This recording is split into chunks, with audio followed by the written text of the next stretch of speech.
Komunikasi itu menurut saya itu lebih ke bahasa, di mana komunikasi itu harus mengedepankan mengenai hubungan yang baik atau komunikasi yang baik itu adalah membina hubungan, di mana juga melibatkan mengenai empati, mengenai saling menghargai, seperti itu.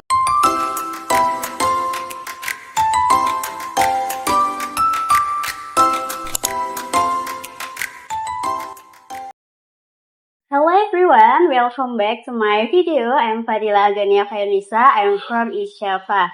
Today I will interview my teacher, Ibu Evita. Beliau adalah salah satu guru BK di SMK Negeri 2 Nganjuk.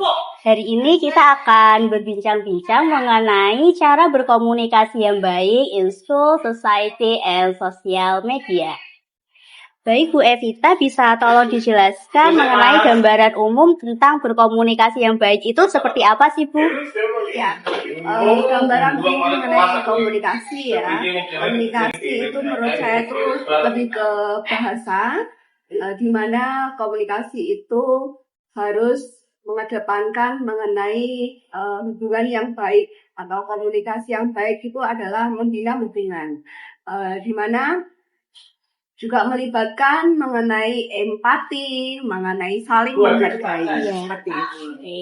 Nah Bu, kita kan berkomunikasi bisa di berbagai tempat, salah satunya di lingkungan sekolah. Caranya berkomunikasi yang baik di lingkungan sekolah dengan guru, teman, adik kelas, maupun kakak kelas itu seperti apa Bu?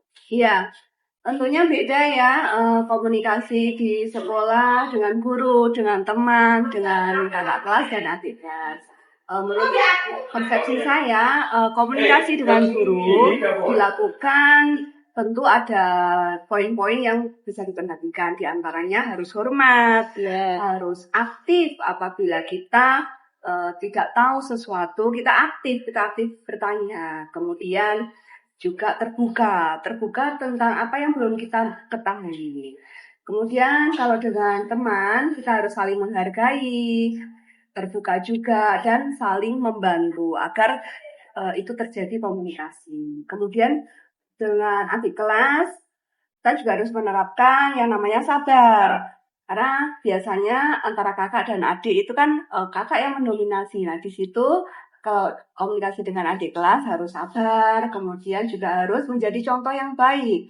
Setelah itu juga harus mengajak terbuka.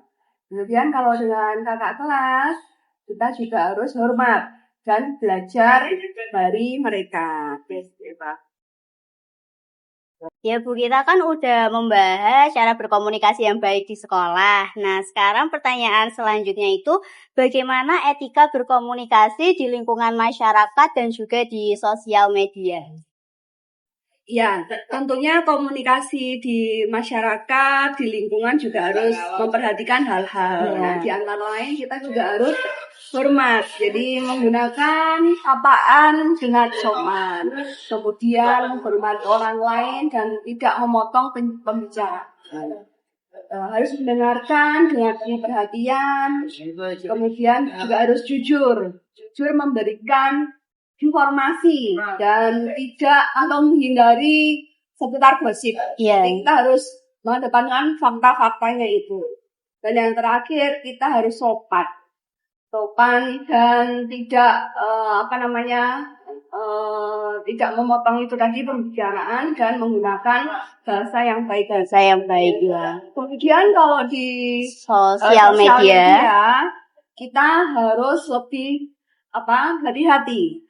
Menghindari ujaran kebencian, menghindari ancaman, kemudian literasi pun juga harus dikedepankan, karena informasi di sosmed kan banyak sekali, kita juga harus pintar-pintar menyaring. Jangan sampai kita termakan informasi hoax. Nah, apalagi tuh mirisnya sekarang itu Bu, beban tertinggi penyebab kematian anak remaja usia 10 sampai 19 tahun itu disebabkan karena gangguan jiwa.